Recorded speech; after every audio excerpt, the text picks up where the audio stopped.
오늘 본문에는 부지런하라, 게으르지 말라, 열심을 품어라 하는 말씀이 나옵니다. 이러한 모든 것은 주를 섬기는 것과 관련하여 말씀하고 있습니다. 그런데 열심을 내는 것, 부지런한 것, 게으르지 말라, 이러한 것은 같은 말씀을 다른 측면에서 하는 것이다 라는 것을 알 수 있습니다. 지난주에 우리가 사랑이 무엇인지를 살폈듯이 말입니다.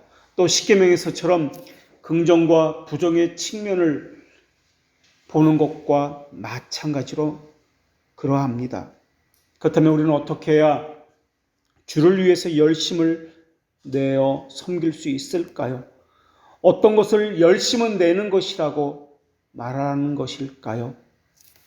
교회 역사를 보면은 하나님을 위해서 열심을 낸다고 했지만은 실상 그렇지 아니하고 자기를 위해서 열심을 냈던 사람들이 많이 있습니다. 우리가 잘 아는 대로 회심하기 이전에 바울도 자기 스스로는 주를 섬긴다, 주를 위한 열심이다라고 생각했습니다. 그러나 당시 바울은 핍박자였고 교회를 무너뜨리는 자였습니다. 내가 증언하노니 그들이 하나님께 열심히 있으나 올바른 지식을 따른 것이 아니니라. 이것이 바로 바울의 결론이었습니다. 바울도 열심을 냈습니다. 주를 섬긴다고 섬겼습니다. 그러나 잘못된 지식을 가지고 열심을 냈습니다. 실상 그것은 주를 섬기는 것이 아니라 핍박하는 것이었고 멸시하는 것이었습니다. 그렇기 때문에 바른 지식에 기초한 열심은 무엇보다 중요합니다. 그러기 위해서는 자기 자신에 대한 객관적이고 바른 지식을 갖는 것이 무엇보다 중요합니다. 심지어 믿지 않는 자들도, 그러한 철학자들도 자신에 대한 객관적이고 철저한 지식을 강조했습니다. 그리스 아테네에는 아폴로를 섬기는 신전이 있는데 델피 신전 또는 델포이 신전이라고 이야기합니다. 당시 사람들은 역사의 중심지가 바로 그것이다, 세상의 모든 중심지가 바로 그 신전이다 라고 여겼습니다. 그도 그럴 것이 전쟁이나 어떤 중요한 일을 결정하기 위해서는 이 델피 신전에 가서 신탁을 받고 그것대로 행했기 때문에 그렇습니다. 기원전 7세기에서 그로부터 1000년 동안 이 지중해권 역사의 수레바퀴를 바로 이 신전에서 이 신탁이 좌우했기 때문에 그러합니다. 고대 그리스인들은 이 신전에 가서 신탁을 받았습니다. 물론 신은 인간의 목소리를 빌려서 신탁을 전해 주었습니다. 우리에게 잘 알려진 그리스의 이 신탁이 있는데 그 문구가 바로 너 자신을 알라입니다. 이 말은 우리가 알기로는 소크라테스가 남긴 문구다라고 알려지는데 사실은 그렇지 아니하고 델피 또는 이 델포이라 불리는 이 아폴로 신전에 적힌 문구입니다. 스핑크스가 낸 수수께끼 역시 인간이 누구냐 하는 질문이었습니다. 당시 헬라 사람들은 인생의 이치를 다 알지 못하는 것에 대해서 부끄럽게 여겼습니다. 그 중에서도 가장 부끄럽게 여긴 것은 자기 자신에 대해서 알지 못한 것, 그 무지를 그 무엇보다 욕되다라고 보았습니다. 그렇게 여긴 이유는 무지가 자신을 현혹시켜서 잘못된 것을 바르다고 여기게 하며 오류에 가득 탄 판단을 옳다고 믿게 하기 때문에 그렇습니다. 그러나 너 자신을 알라라는 이 문구는 자기 자신을 아는 것이 무엇보다 중요하다라는 뜻인데 헬라 철학자들은 이 문구를 자기를 부정하는 방식으로 사용한 것이 아니라 사람의 존귀함을 알아라, 탁월함을 알아라는 방식으로 이 문구를 사용하였습니다. 그러니까 우리가 알고 있는 너 자신을 알라라는 그 말과는 다른 의미로서 알고 있었던 것입니다. 신앙에서 말하는 너 자신을 알라라는 것은 자신의 비참함을, 무능함과 무지함을 바르게 알라라는 말로서 사용하고 있습니다. 사람은 지성에서 의지에 이르기까지, 영에서 육체에 이르기까지 모든 것이 오염되었고 타락했습니다. 모든 기능은 부패했습니다. 심지어 생각하는 것, 바라는 것, 행하는 것까지 모든 것이 부패했습니다. 하나님의 선을 행할 수도 없고 바랄 수도 없고 또한 향할 수도 없습니다. 사람의 본성으로는 하나님께 절대 순종하지 않습니다. 본성적인 사람이 열심을 낸다고 하는 것은 주를 섬기는 것이 아니라 자기를 섬기는 일 외에는 하지 않습니다. 열심을 낸다 하는 것은 모두 자기를 섬기기 위해서 열심을 내는 것입니다. 그러나 다른 사람이 보기에는 저 사람의 열심이 하나님을 위한 열심, 주를 섬기는 것처럼 보이고 있습니다. 사람은 열심을 내면서 주를 섬긴다라고, 주를 위한 열심이라고 착각하면서 열심을 내고 있는 경우가 너무나 많이 있습니다. 자기가 속고 있다는 것을 모른 채 그러면서 살고 있는 경우가 너무나 많이 있습니다. 우리 이 땅에 살아가면서 가끔 삶의 방향을 잃고 혼란에 빠지기도 합니다. 자기가 지금까지 믿었던 것들, 의지했던 지식들, 신념들이 틀렸다는 것을 알고 충격을 받고 비틀거리기도 하고 갈등과 방황 속에서 혼란스러운 가운데 빠지기도 합니다. 그런 상황에서 어떤 사람은 새로운 지식이 오면은 그것 자체를 받아들이지 아니하고 그것 자체가 잘못되었다고 부인합니다. 그리고 새로운 지식은 잊혀지고 버리고 맙니다. 또 어떤 사람은 그런 상황 속에서 자기 스스로 이 혼란의 원인이 무엇인지 해결하겠다고 나서게 됩니다. 그래서 말년에 오디푸스처럼 방황의 길을 찾아 떠납니다.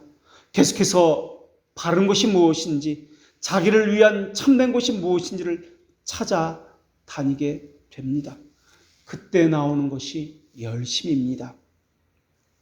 그러나 그것이 어떤 열심이든 사람은 본능적으로 외부로부터 들어오는 새로운 지식을 부인합니다. 그리고 자신이 가진 것에 대해서 자신이 옳다함을 증명하고 싶어 합니다. 그래서 자신이 알고 있는 것, 이것이 옳은 것이다. 자신은 정의를 확고하게 붙들고 있다라고 그것을 고수합니다.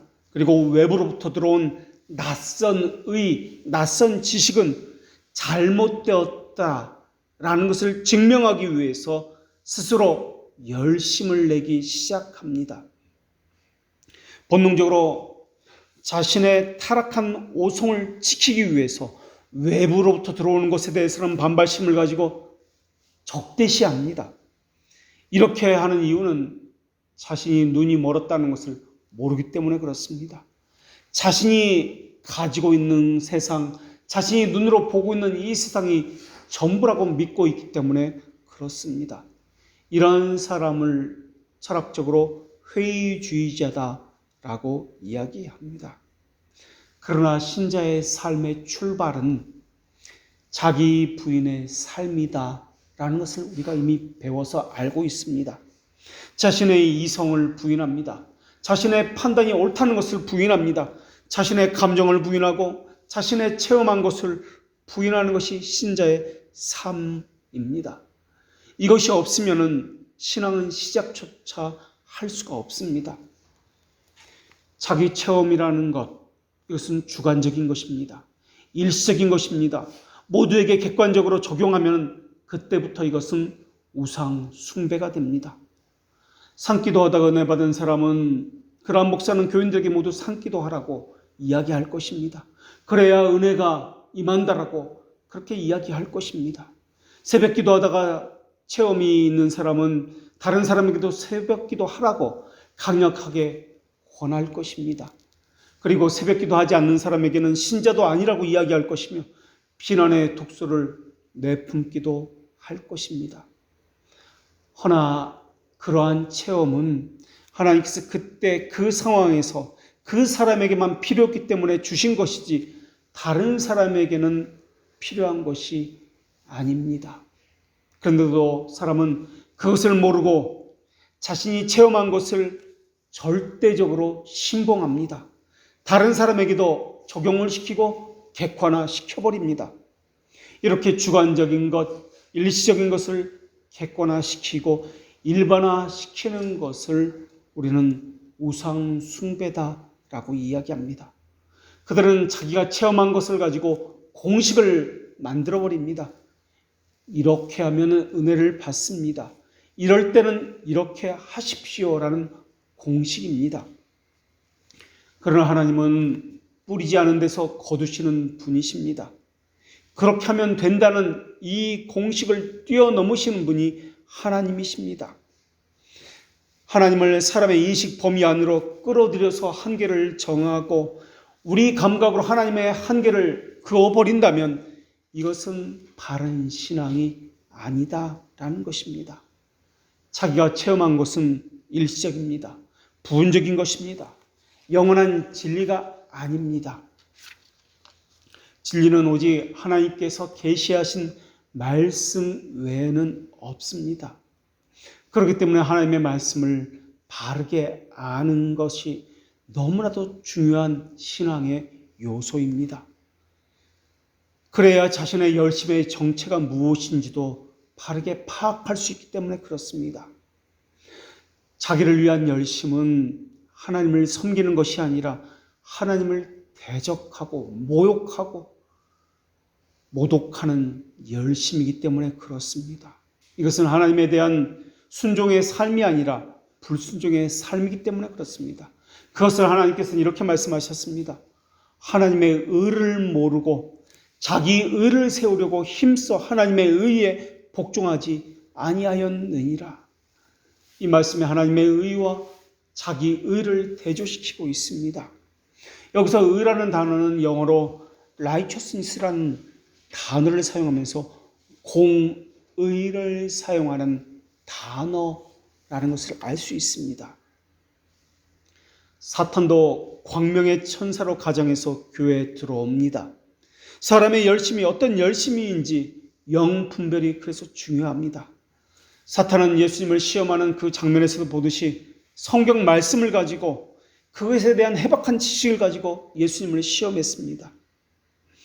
예수님은 그 시험에 대해 답변할 때도 성경 말씀을 가지고 답변해 주셨습니다. 마귀가 시험을 할 때 인용했던 성경 말씀, 이것은 실상은 교묘하게 하나님 말씀을 살짝 비튼 말씀이었습니다. 하나님은 그것을 먹으면 반드시 죽는다고 말씀하셨는데 사탄은 죽을까 하노라 하고 의문형으로 무언가 여지를 남겨놓는 식으로 이야기합니다. 신앙생활 한다는 것은 자기 자신에 대해서 바른 지식을 깨우쳐 간다는 뜻이기도 합니다. 사람은 유한한 존재입니다. 공간과 시간 안에 갇힌 일시적인 존재입니다. 사람은 모든 것을 알 수도 없고 진리를 소유할 수 있는 존재도 아닙니다.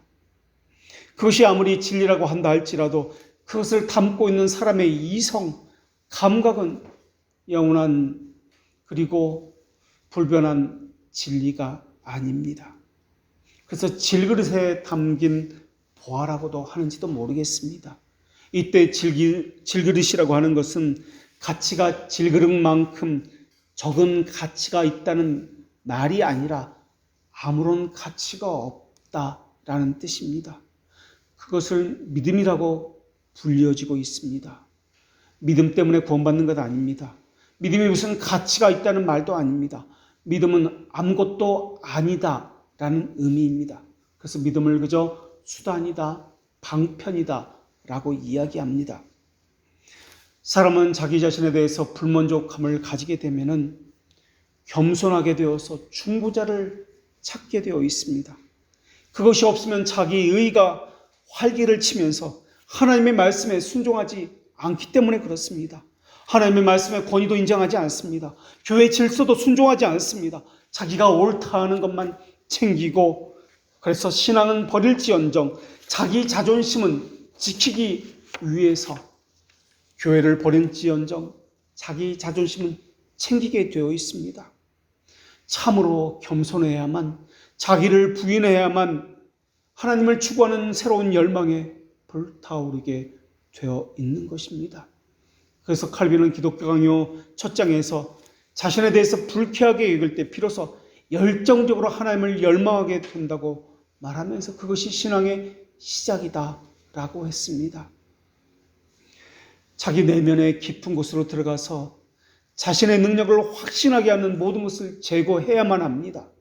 자기가 넘친다면, 자기 열심히 활기를 친다면 그것은 신앙생활에 전혀 도움이 되지 않습니다.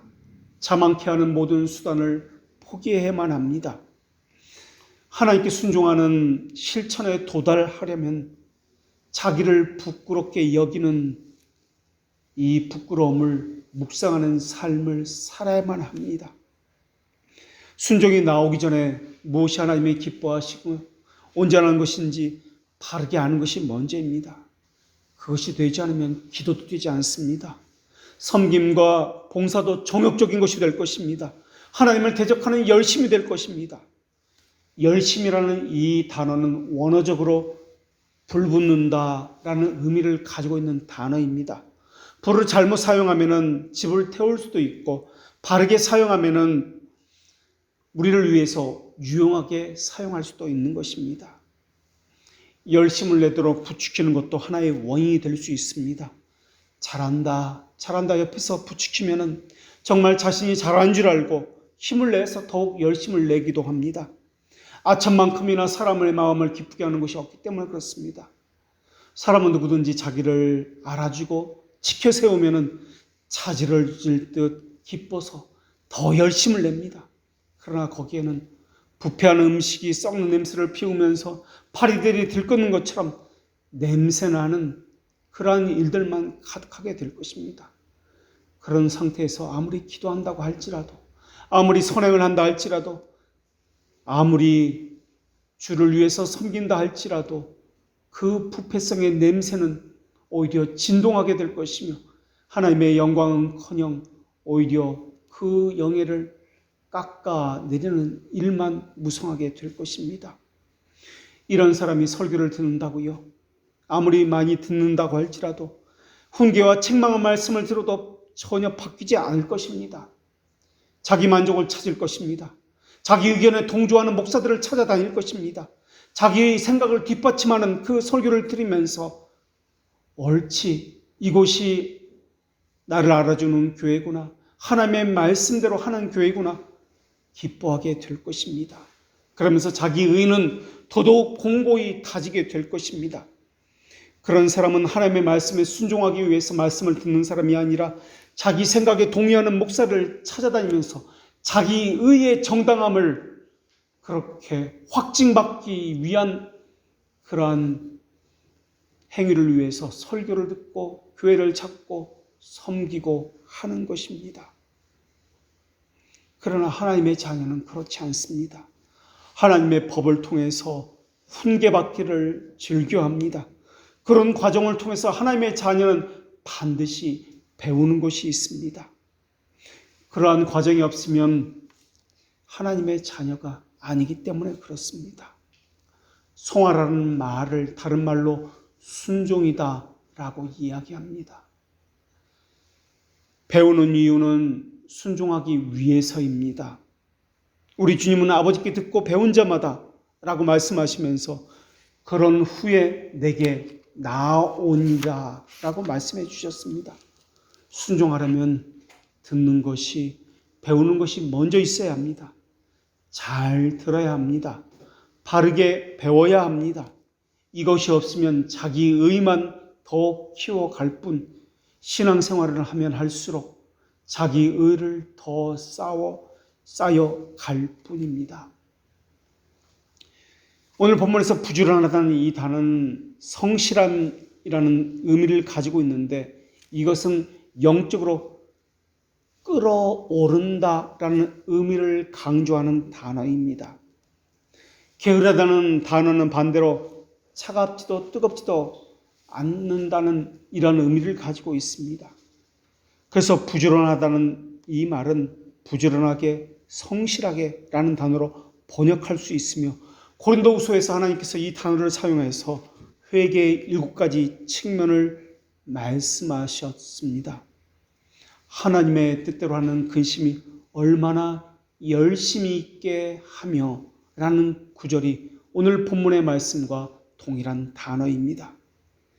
이 열심은 사모함과 관련된 구절이라 NIV 성경에서는 이 열심이라는 단어를 간절합니다 라고 번역하였습니다.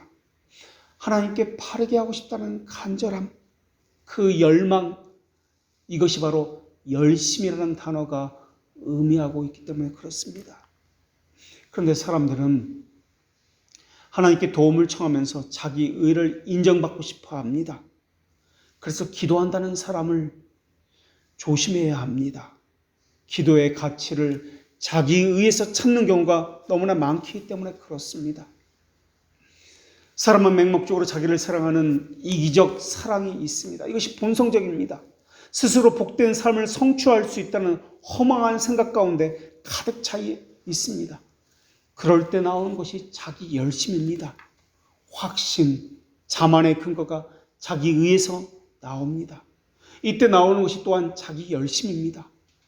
자기가 성도 판단을 가지고 확신을 가지고 열심을 내기 때문에 그렇습니다. 자기 열심을 내도록 하는 데는 자신의 교만을 자극하는 감언이설도 한몫하고 있습니다. 그래서 신자는 자기를 기쁘게 하는 말, 자기를 기쁘게 하는 사람에게서 만족을 느끼지 말아야 합니다. 자기를 기쁘게 하는 데서 만족을 느끼는 것을 타락이라고 이야기하기 때문에 그렇습니다. 자기를 기쁘게 하는 설교를 찾지 말아야 합니다. 자기를 기쁘게 하는 사람을 찾지 말아야 합니다. 자기를 기쁘게 하는 교회를 찾지 말아야 합니다. 그런데 사람은 그 반대로 합니다. 자기를 아프게 하는, 싫어하는 말씀에는 독소를 내뿜고 적대감을 갖습니다. 그리고 자기를 기쁘게 하는 사람은 찾아다니고 자기를 기쁘게 하는 설교를 또한 선한 말씀이다라고 즐겨 받습니다. 자기 스스로에게 만족하고 기쁨을 느끼는 것, 이것이 타락의 정체입니다. 자신에 대한 바른 지식을 얻어야만 합니다. 하나님의 말씀은 하나님의 어떤 분인지, 우리가 어떤 존재인지 진실되게 보게 하는 말씀입니다. 아담에게 선과 악에 대한 지식의 나무 열매를 먹지 말라는 말씀을 내렸습니다. 나무 열매를 먹지 말라는 것은 순종에 대한 시험이었습니다. 그런데 불순종했습니다. 불순종은 모방을 가져왔습니다. 이 불순종은 하나님의 말씀의 권위에 대해서 멸시하는 불순종이었습니다.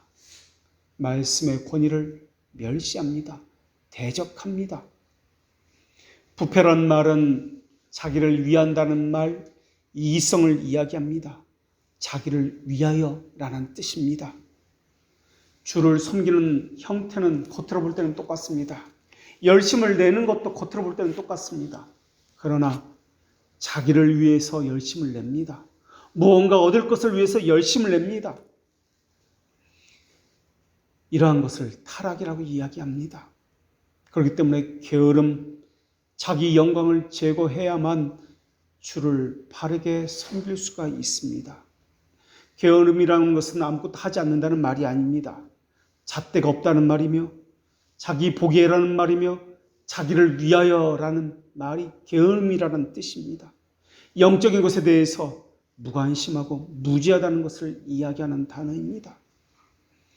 부패한 본성에서는 정죄에 당할 만한 것 외에는 나올 곳이 없습니다. 예수님의 제자들 가운데 열심당원들이 있었습니다. 그 열심당들을 제로당이라고 이야기합니다. 오늘 본문에 나오는 열심이라는 단어가 바로 그 단어입니다. 열심과 관련해서는 유대인들을 따라갈 자가 없었습니다. 사도 바울도 열심으로는 교회를 박해했다고 그렇게 고백했습니다. 자신은 주를 위한 열심이라고 생각했는데 그것이 아니었습니다. 누구든지 그럴 것입니다. 이렇게 하는 것은 주를 위한 열심입니다. 이렇게 봉사하고 섬기는 것은 주를 위한 열심입니다. 이렇게 기도하는 것은 주를 위한 열심입니다. 이렇게 말씀을 붙들고 말씀을 살피는 것은 주를 위한 열심입니다. 그러나 실제로는 그렇지 않습니다. 회심 전 바울의 모든 열심처럼 그러한 모든 열심들은 오히려 주를 대적하는 열심입니다. 주를 위한 열심이라고 생각했는데 그 발은 피를 흘리는 데는 빨랐고 그 손은 강도와 살을 위한 것이었으며 그 목구멍은 열린 무덤이었으며 그 혀로는 속임을 일삼았으며 그 입술에는 독이 가득했고 그 마음에는 하나님의 없음으로 자기가 가득하고 자기 의와 자기 영광을 위한 열심이었습니다. 자신은 무한한 방탕을 일으키는 자의 수에서 제외됐다고 생각했는데 실상은 바로 그 자가 자기였습니다. 그들은 외부의 강제에 의해서 죄를 짓는 것이 아니라 자발적인 기쁨을 가지고 죄를 짓고 있습니다. 강제적이로 폭력적인 강압에 의해서 죄를 짓는 것이 아니라 자기 스스로 원해서 기쁨으로 죄를 짓고 있습니다. 그렇기 때문에 회심의 의지를 주시기 전까지 주를 섬긴다는 것은 있을 수가 없습니다. 구원의 전 과정이 오직 하나님의 은혜입니다. 우리가 드리는 것을 하나님께서 받아주실 만해서 받아주시는 것이 아니라 하나님께서 받아주시기 때문에 받아주시는 것입니다. 하나님의 은혜는 우리의 순종과 합력해서 작용하는 것이 아니라 오직 하나님의 자비하심에 의해서만 은혜를 베푸시는 것입니다. 그래서 은혜는 모든 선행에 앞섭니다. 모든 열심에 앞섭니다. 열심은 은혜를 낳지 못합니다. 은혜가 열심을 낳습니다. 수종자로 열심은 은혜의 뒤를 따라갈 뿐입니다. 겉으로 볼 때 눈에 보이는 것은 열심일 수 있습니다. 그러나 은혜가 앞서야 됩니다. 그 안에 은혜가 있어야 하나님께서 받으실 만한 열심이 되는 것입니다. 은혜가 있고 없고의 차이는 엄청난 것입니다. 은혜에서 나오는 열심은 하나님의 의에서 나오는 것이기 때문에 하나님의 의만을 자랑하게 될 것입니다. 그러나 자기 안에서 나오는 열심은 자기 의에서 나오기 때문에 자기를 자랑하게 되어 있습니다. 자기가 이만큼 알고 있다 해서 자신의 아는 지식을 자랑하게 될 것이고 자기가 이러이러한 일을 했다 해서 자신의 행위를 자랑하게 될 것이고 자기는 높이고 다른 사람을 깎아내리게 되어 있습니다. 질서를 따르지 않습니다. 하나가 되게 하신 것을 깨트리고 질서를 거스리고 무시해 버리게 되어 있습니다. 자신은 특별하다고 생각해서 자기만 예어라고 생각하게 될 것입니다. 자신이 온 세상의 중심에 있기 때문에 질서를 자기가 보기에 좋은 대로 다시 재배치하고 바꾸고 싶어하게 됩니다. 권위를 인정하지 않습니다. 말씀에 불순종한다는 것은 하나님의 권위, 말씀의 권위를 부인한다는 뜻이기 때문에 그렇습니다. 그러나 하나님은 우리는 그가 만드신 바라 그리스도 예수 안에서 선한 일을 위하여 지으심을 받았나니라고 말씀하셨습니다. 선한 일이라고 하는 것은 자기 보기에가 아닙니다. 선한 일이라고 하는 것은 하나님 보시기에 좋았더라라는 의미를 가지고 있습니다. 시편 기자도 우리는 우리 자신의 것이 아니라 하나님의 것이라고 고백하고 있습니다. 우리는 그의 백성이요 그의 기르시는 양이기 때문이라. 그러므로 그의 음성을 듣거든 무리바에서 같이 맛에서 지냈던 날과 같이 너의 마음을 완악하게 하지 말지어다 라고 말씀하고 있습니다. 완악함은 말씀에 대한 불순종을 이야기합니다. 그러나 우리 주님은 우리 본성 안에 있는 악한 열심, 악한 자기 의에 대해서 교정시켜 나가십니다. 그래서 하나님의 은혜가 무엇인지를 알게 하십니다. 그리고 열심을 낼 때 자기 의에서 나오는 열심이 아니라 은혜를 아는 지식에서 나오는 열심을 내도록 하고 계십니다. 여기에는 반드시 자기 부인의 삶이 나올 수밖에 없습니다. 그래서 선을 행하는 열심은 오직 택자에게서만 발견되는 열심입니다. 택자는 모든 것이 하나님의 값없는 선물이라는 것을 알고 있습니다. 자기 공로라고 말하지 않습니다. 내가 무엇을 했다라고 말하지 않습니다. 내가 무엇을 했다라고 하는 것은 자기 의를 가지고 하나님께 나아가겠다라는 말입니다. 그것을 가지고는 정의의 심판, 저스티스의 심판만을 받을 뿐입니다. 하나님께서 우리가 행한 것을 받아주시는 것은 우리가 행한 것 자체가 가치가 있기 때문에 받아주시는 것이 아니라 하나님의 의 때문에 받아주시는 것입니다.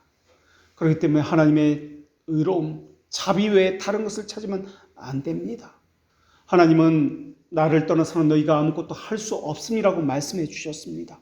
죽게 접붙여지지 않고는 자신의 몸을 불에 태워서 드린다 할지라도, 그런 열심을 낸다 할지라도 그 열심은 악의 열매만 맺는 열심입니다.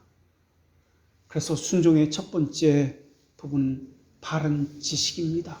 하나님을 아는 지식과 자신을 아는 바른 지식, 이 두 지식이 필요합니다.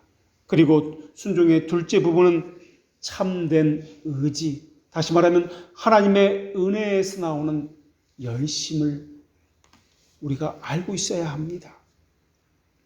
불굴의 의지로 열심을 내는 것이나 견인하는 것이나 이 모든 것은 주께 속한 것입니다. 그러나 자기 의가 있는 사람은 자기가 받아들여지지 않으면 강하게 반발합니다. 튕겨져 나옵니다. 항상 불화가 있게 되어 있습니다. 그리고 자기를 추종하는 세력을 만들게 되어 있습니다. 자기 보기에 좋은 대로 바꾸려고 하게 되어 있습니다. 그러다 보니까 무례 행하게 되어 있습니다. 그러다 보니까 거칠게 행하게 되어 있습니다. 자기를 주장하게 되어 있습니다. 자기의 유익을 구합니다. 강팍한 심정에서 나오는 것이기에 자기를 높이고 다른 사람을 깔아내리려고 하게 되어 있습니다. 불의와 함께 기뻐하게 되어 있습니다. 참지 못합니다. 믿지 못합니다. 바라지 않습니다. 견디지 못합니다. 그렇다면 묻겠습니다. 우리에게는 어떤 것이 있습니까? 어디에서 왔으며 우리의 열심은 어디를 향해 나아가고 있습니까? 지금 어디로 가고 있습니까? 우리의 열심은 지금 어디를 향해서 나아가고 있습니까? 모든 것을 참고 견디고 바라고 불의를 기뻐하지 아니하며 진리와 함께 기뻐하십니까? 자랑하지 아니하며 교만하지 아니하며 무례히 행치 않는 열심입니까? 하나님의 자녀에게는 반드시 하나님에게 어울리는 정서가 있습니다. 성경 말씀과 어울리는 정서를 가졌습니다. 그 말씀과 어울리는 동일한 정서를 가지고 있습니다. 동일한 말씀을 보기 때문에, 동일한 믿음을 가지고 있기 때문에, 동일한 주를 섬기고 있기 때문에 함께 합니다. 일치성이 있습니다. 하나됨을 위해서 자신을 부인합니다. 그러니까 열심히 주를 섬긴다라는 말은 행위의 결과로서 보는 측면이 아니라 행하고자 하는 그 마음, 내면의 선택, 성향에 대해서 먼저 이야기해야 한다라는 것입니다. 그 사람의 열심이 어디서 왔는지 살필 수 있는 가장 좋은 방법이 있습니다. 그 사람의 열심에 대해서 아무도 알아주지 않을 때 그 사람의 마음 상태가 어떤지 보면은 알 수가 있습니다. 다른 사람이 내가 한 섬김, 봉사에 대해서 알아주지 않을 때 나는 마음이 상하는지, 섭섭해하는지, 속상해하는지, 아니면 오히려 더 감사하고 기뻐하는지 보면 알 수가 있습니다. 하나님의 은혜에서 나온 열심은 자기 이름이 나는 것을 정말 싫어하게 되어 있습니다. 오히려 부끄러워하게 되어 있습니다. 하나님의 거룩하신 이름이 드러나야지 어떻게 내 이름이 드러날 수 있단 말인가? 라고 말입니다. 자기 이름이 어떻게든 드러나면 부끄러워서 견딜 수가 없습니다. 하나님의 은혜가 크긴데 나의 죄악은 너무나 그거에 비해서 너무나 큰데 오히려 내 죄악이 알려지는 것 같은 그러한 심정으로 부끄러움 속에 어디 죽음으로라도 들어갈까 이런 부끄러움 속에 파묻히게 됩니다. 그래서 자신이 알려지기를 원하지 않습니다. 그저 말 없이 이름 없이 빛도 없이 묵묵하게 그것이 기쁘니까 그래서 자원하고 그래서 순종하며 열심을 내는 것입니다. 누가 시켜서 하는 것이 아닙니다. 진리라고 하는 것은 영원한 것입니다. 일시적인 것이 아닙니다. 일시적으로 한두 번 하다 마는 것이 아니라 꾸준히 지속적인 것, 영원한 것이 진리입니다. 누가 알아주지 않아도 말입니다. 그러나 자기 의에서 나온 열심과 섬김은 자기를 알아주기를 바라는 간절함, 이 간절함이 있습니다. 사람이 알아주지 않으면 상처받고 서운하다고 이야기합니다. 사람이 알아주면은 뿌듯해하고 자기 스스로 대견하다라고 생각합니다. 어깨가 으쓱하고 올라가서 자신의 이름이 소문나면 소문날수록 가슴을 당당히 펴고 당당한 걸음을 걸으면서 보란듯이 여기저기 돌아다니면서 활개를 칩니다. 자기의 이름을 알아주지 않을 때는 분개합니다. 그러면서 자신의 생각과 상상은 나래를 펼칩니다. 본전 생각이 납니다. 내가 다시 하나 봐라. 이런 마음을 품습니다. 자기 이익을 탐하는 욕구는 생각 속에서 상상을 펼치는 것과 감각적인 인식을 통해서 그것을 더더욱 가져갑니다. 생각 속에서 활개를 치는 것을 욕구라고 부르고 그 자체로 상상의 활개에 참여하는 것을 그들은 오성이라고 부릅니다. 사람들은 자기 정욕의 날개를 상상의 날개를 펴고 돌아다니는 것을 바른 판단이다, 정당한 생각이다 라고 그들은 착각하고 있습니다. 자신의 생각에 대해서 상상의 날개를 펴고 이렇게 해야지, 왜 이렇게 할까, 저 사람은 못됐다. 자신의 생각에 대해서 옳다함을 스스로 인정하고 있습니다.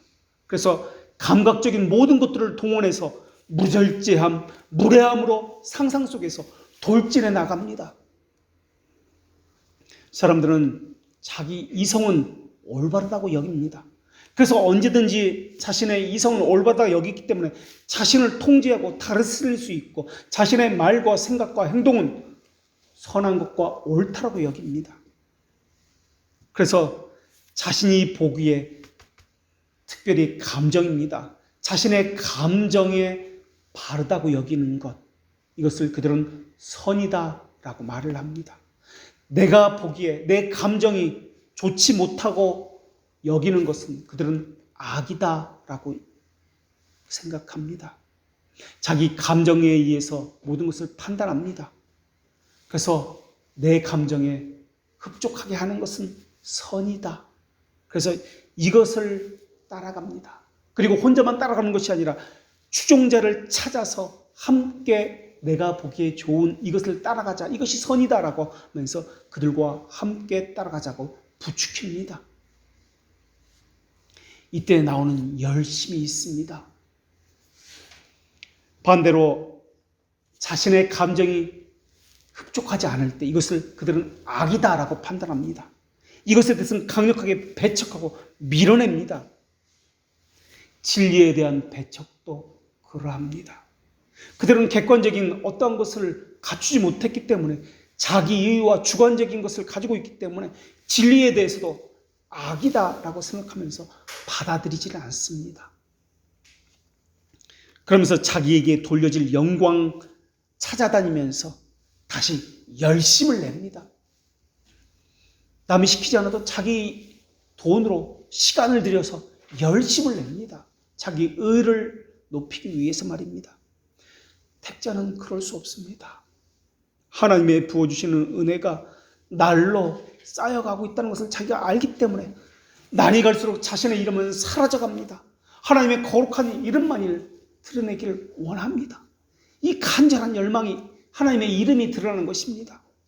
이러한 열심이 있습니다. 그래서 하나님은 택자들의 열심은 하나님의 영광에서 나온 열심이기 때문에 하나님께서 흡족하게 받아주시고 이것을 수용해 주십니다. 그래서 무릇 있는 자는 받아 더욱 풍족하게 됩니다.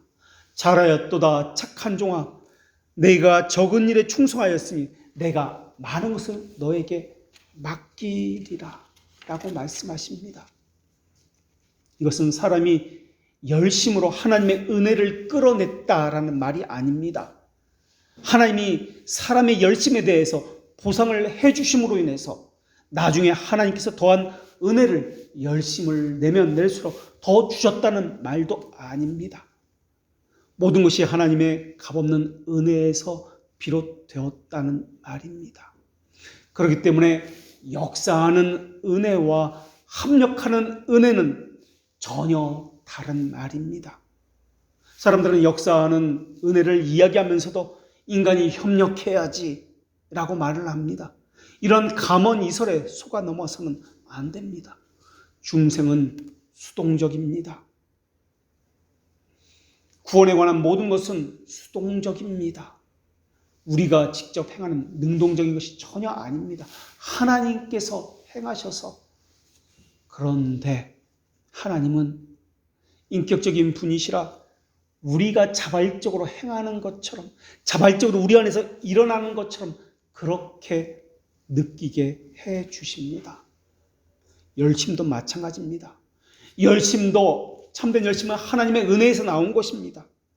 그런데 하나님은 하나님의 택자들에게 우리를 격려하기 위해서 우리가 한 것처럼 느끼게 해 주십니다.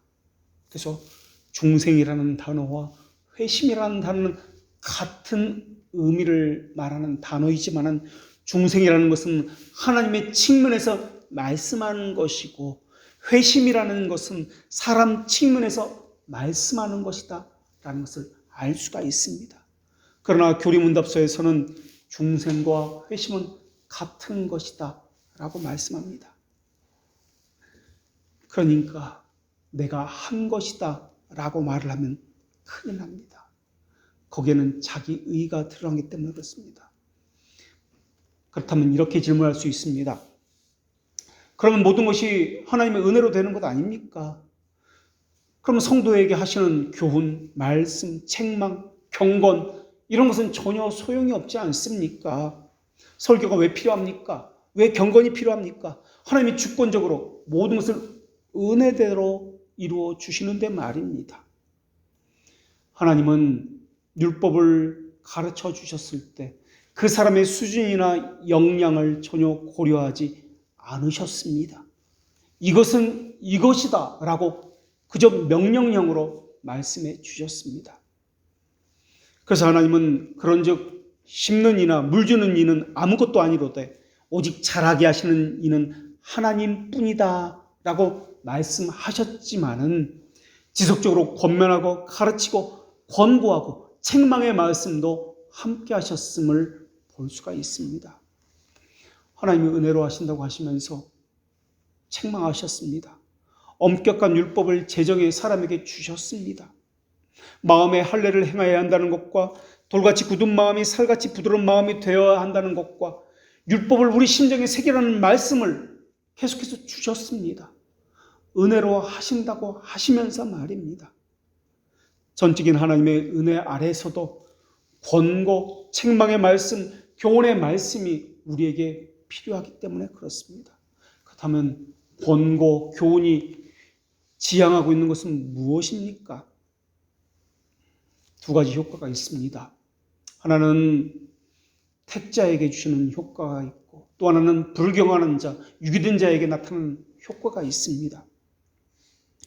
불경건한 자들이 완고한 마음으로 하나님의 권고, 하나님의 말씀을 거부한다면 그것은 하나님의 심판대 앞에서 증인이 되어서 그들을 정죄하는 도구로 사용할 것이라는 용도가 있습니다.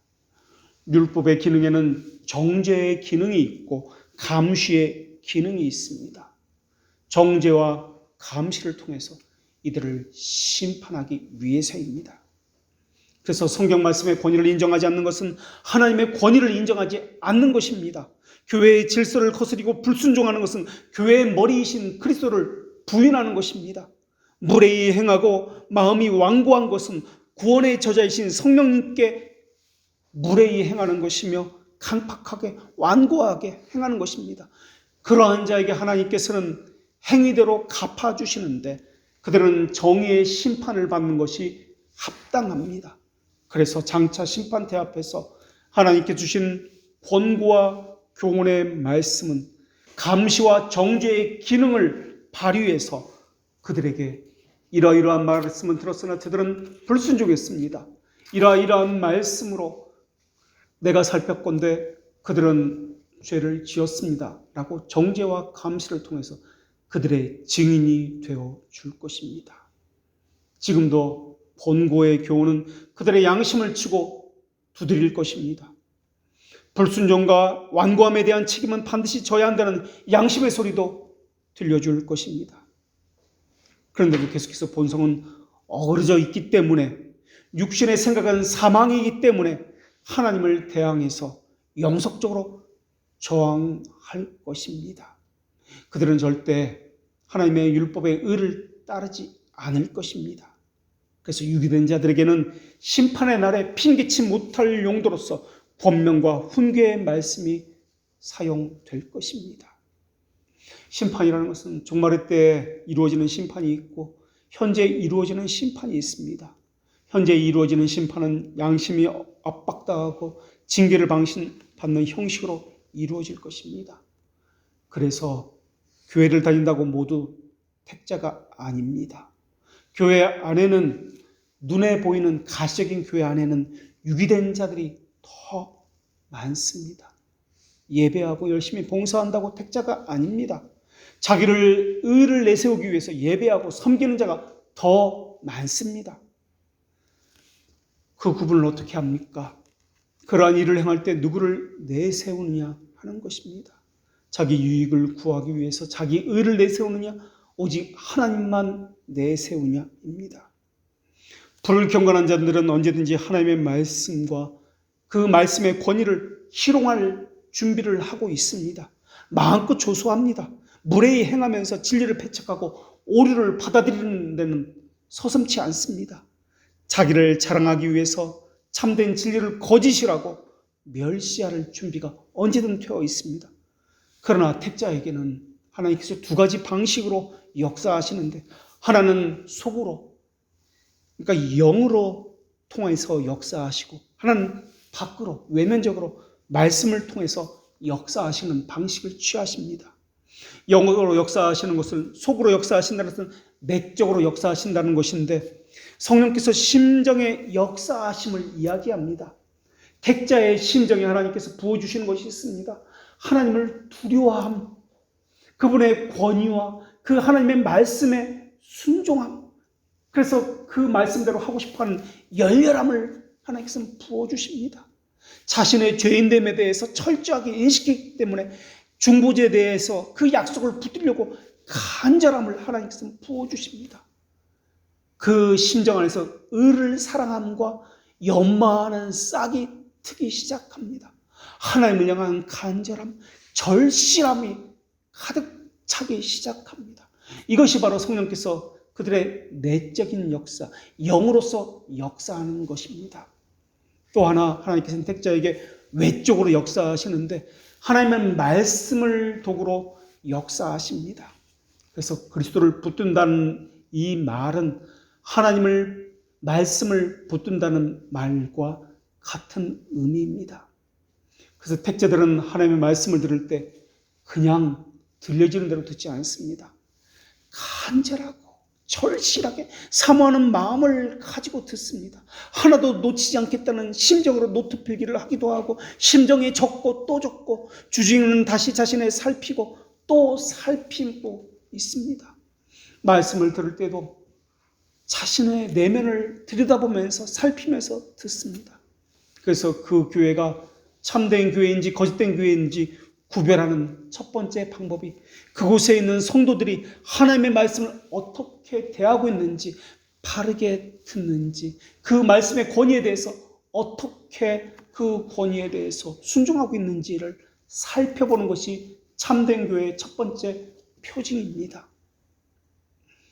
택자들은 이미 내적인 역사로 인해서 성령께서 그 마음을 조명하였습니다. 그리고 그들의 심정 가운데 새로운 변화를 생기게 하셨습니다.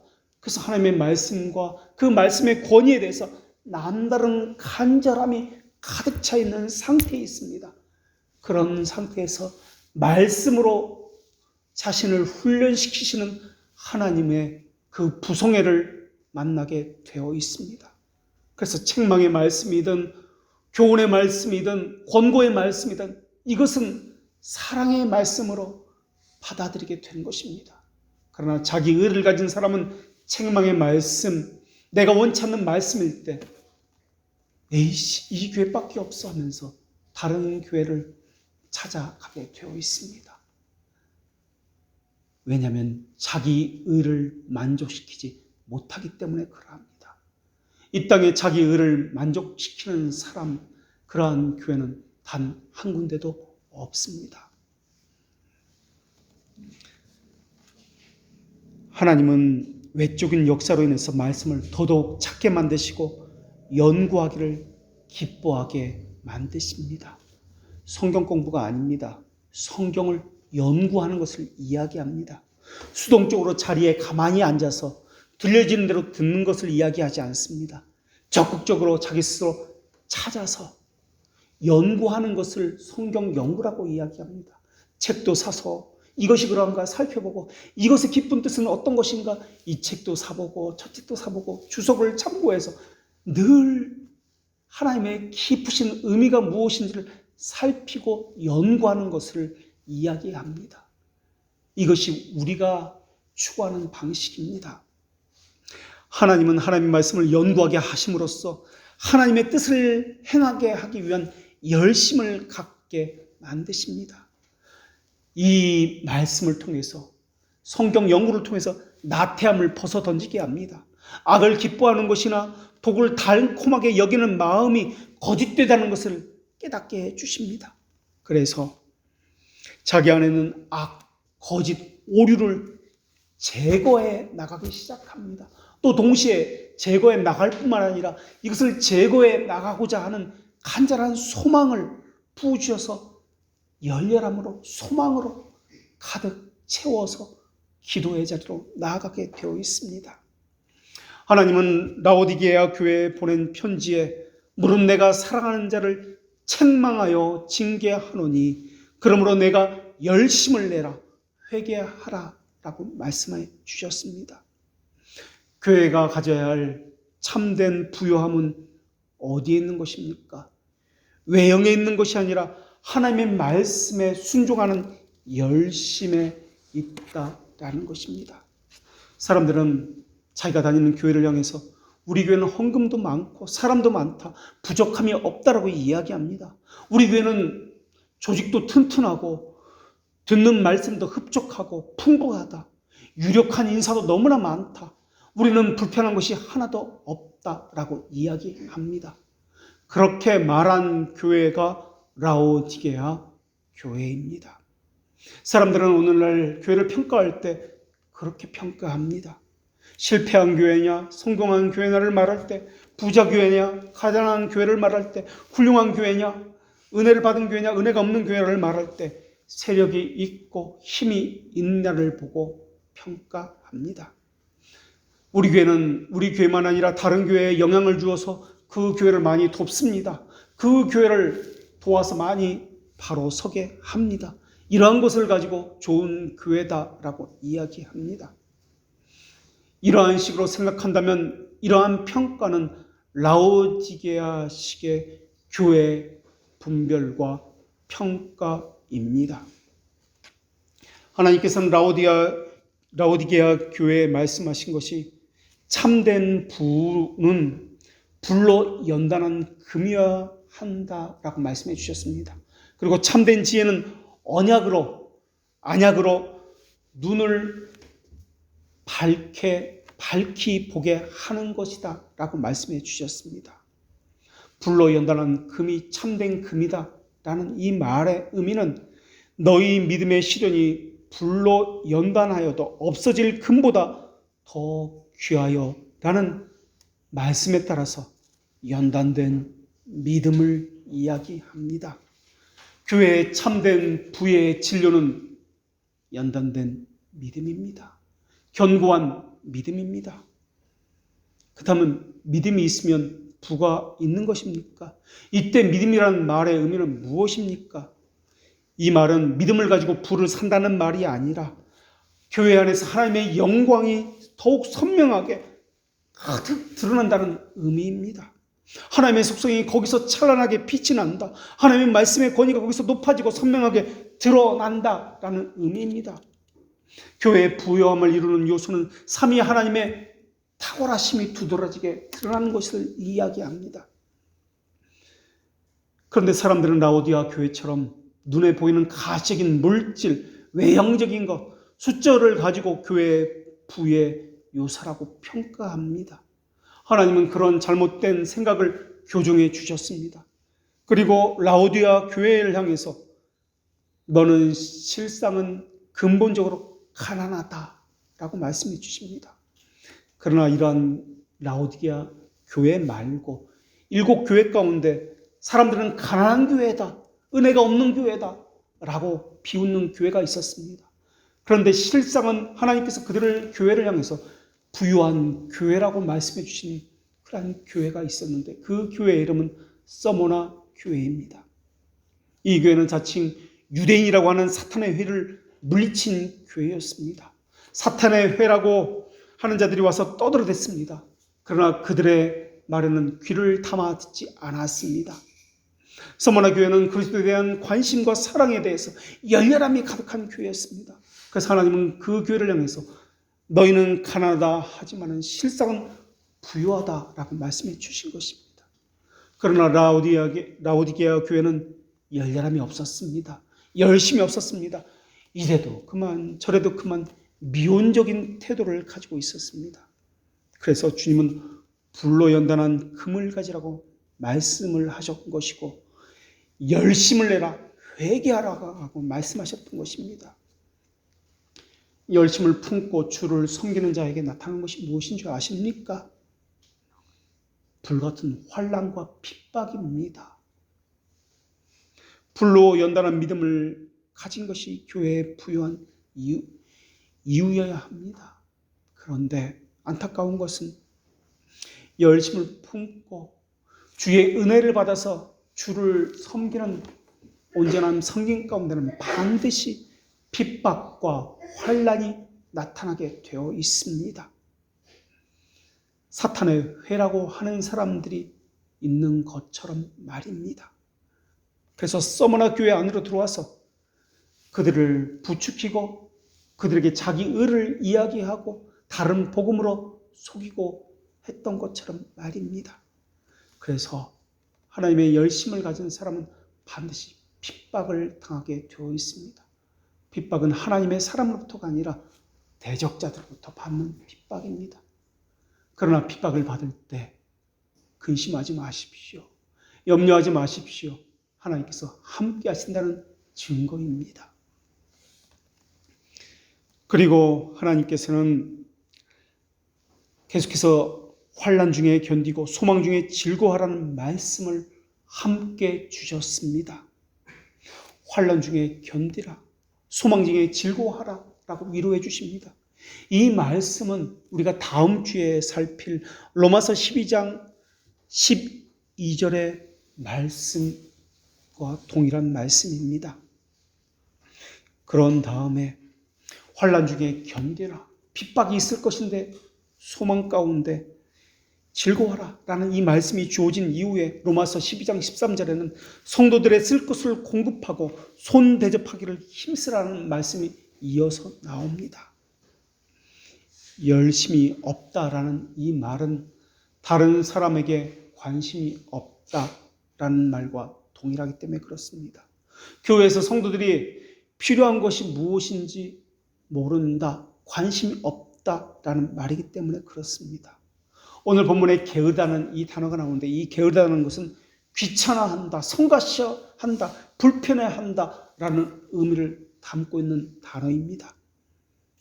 그래서 열심을 품으라는 이 말의 의미는 교회를 돌아보아서 성도들의 쓸 것에 대해 관심을 가져라, 그들의 필요를 채워줘라 하는 말씀과 연결이 되기 때문에 그렇습니다. 이것에 대해서 자세한 것은 우리가 다음 주에 13절을 나눌 때 계속해서 나누도록 하겠습니다. 교회라는 것은 개인주의적인 교회가 아니라 함께하는 교회입니다. 라오디아 교회는 세상 사람들이 볼 때는 부유한 교회였습니다. 교회 내 열심은 그러나 없었습니다. 김 빠진 사이다처럼 만성적인 미혼의 상태에 있었습니다. 결국 이 교회는 그리스도를 향한 사랑이 살아있지 못한 교회였습니다. 하나님은 번제나 제사를 기뻐하는 것이 아니라 하나님의 목소리에 순종하는 것을 더 기뻐하시고 좋아하십니다. 번제나 제사가 무엇입니까? 한마디로 예배하는 것, 기도하는 것, 찬송하는 것, 종교적인 의식을 이야기하는 것 아닙니까? 그런데 하나님께서 기뻐하시는 것은 눈에 보이는 의식과 종교적인 행사보다 눈에 보이지 않는 하나님을 향한 마음의 심정, 순종의 태도, 그 자세를 더 기뻐하신다라고 하신 것입니다. 하나님의 말씀을 두렵고 떨림으로 간직하고 있습니까? 그 말씀에 순종하는 삶을 이야기하는 것입니다. 말씀의 권위에 대해서 인정하며 복종하는 삶을 이야기합니다. 사람들은 제사와 삶을 분리해냅니다. 이 사업은 내가 하는 것이니까 하나님과 상관이 없다. 하나님과 세상을 분리하는 태도를 가지고 있습니다. 이것은 잘못된 것입니다. 열심이라고 하는 것은 종교적 의식에 대한 열심만을 말하고 있지 않습니다. 주일 예배 시간만 열심을 내라는 것이 아니라 한 주간의 모든 삶을 하나님을 향한 열렬함과 간절함으로 하나님을 향해 있어야 한다는 말입니다. 하나님이 이렇게 말씀하십니다. 두 마음을 품은 자들아 마음을 성결케 하라. 슬퍼하며 애통하며 울지어다 라고 말입니다. 하나님의 영이 우리 안에서 일으키는 것은 자기 중심적인 과시의 열정이 아닙니다. 겸손하게 하는 것이고 자기를 부인하게 하는 것이고 한결같이 바른 지식과 열렬함으로 오직 주인 되신 주님을 섬기는 열정입니다. 기도하겠습니다.